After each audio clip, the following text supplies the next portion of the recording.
Now the questions are about schools and Fethullah Gulen right now. The schools? The schools and Fethullah Gulen. Mm-hmm. Have you heard about Fethullah Gulen before going to trip or meeting IID? Not before meeting IID people, no. So that was new. Have you read any of his works? I have.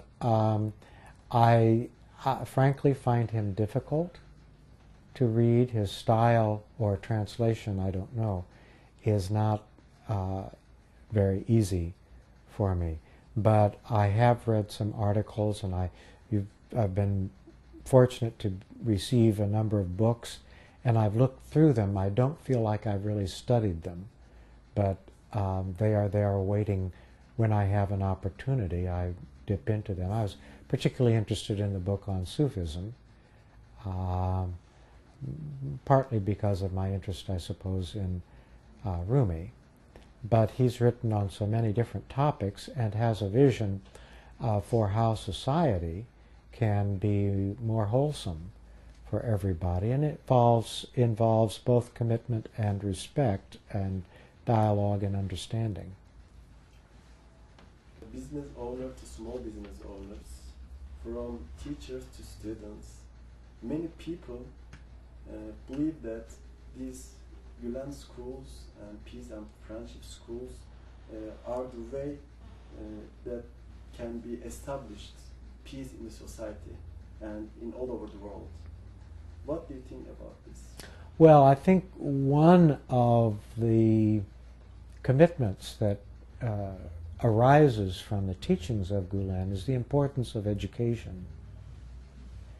And so the development of schools, not only in Turkey, but I know that this movement has made possible educational enterprises elsewhere around the world. Education seems to be a major focus, and we all have a lot to learn. And preparing young people in an environment that respects other traditions seems to me to be very important. I had an opportunity just this past week to work with 40 high school students here from different schools in the Kansas City area, and their hunger to learn about other religions was great. And they were excited to have the opportunity to visit with each other about their faiths. But I guess I hear two prongs to your question. One is about education in general, and the other is about interfaith opportunities. And we need as many interfaith opportunities as possible. I have my only complaint, and I've expressed this on numerous occasions to you and to the president of IID and to others in the movement, that I wish it were more possible to integrate the enthusiasm that you have for interfaith understanding with organizational efforts that are already in place. I realize, you're a student and your time is limited. But I think it's important for me to say that. I think it'd be more effective. Otherwise, it becomes, in some cases, the Institute for Interfaith Monologue. And you don't want that. You really do want to engage in a two-way conversation or a multi-valent, a many-voiced conversation. But I also understand the urgency, especially after 9/11, for Muslims to be known as peaceful people.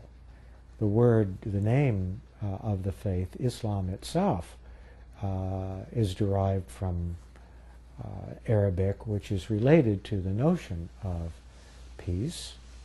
And in the life of Muhammad, peace be upon him, peace was very, very important. He was able to resolve disputes within the societies he served in Mecca and Medina, And he was very reluctant to give permission, even after the greatest provocation, for conflict to take place when his followers were attacked.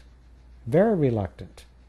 And only as a last resort in self-defense was that possible.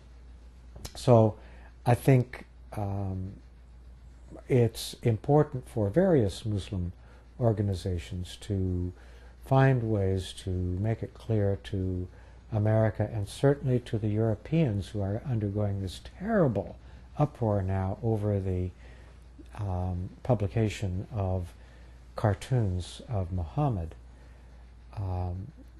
Muslims need to be known by people like you, and not by the images of terrorists that they see in the newspaper. There are terrorists in Christianity and in Judaism, and it is such a sad thing to see the honorable religion of Islam, which is the second largest religion of the world, being hijacked by a few people. And so your efforts are so important, and I appreciate them deeply.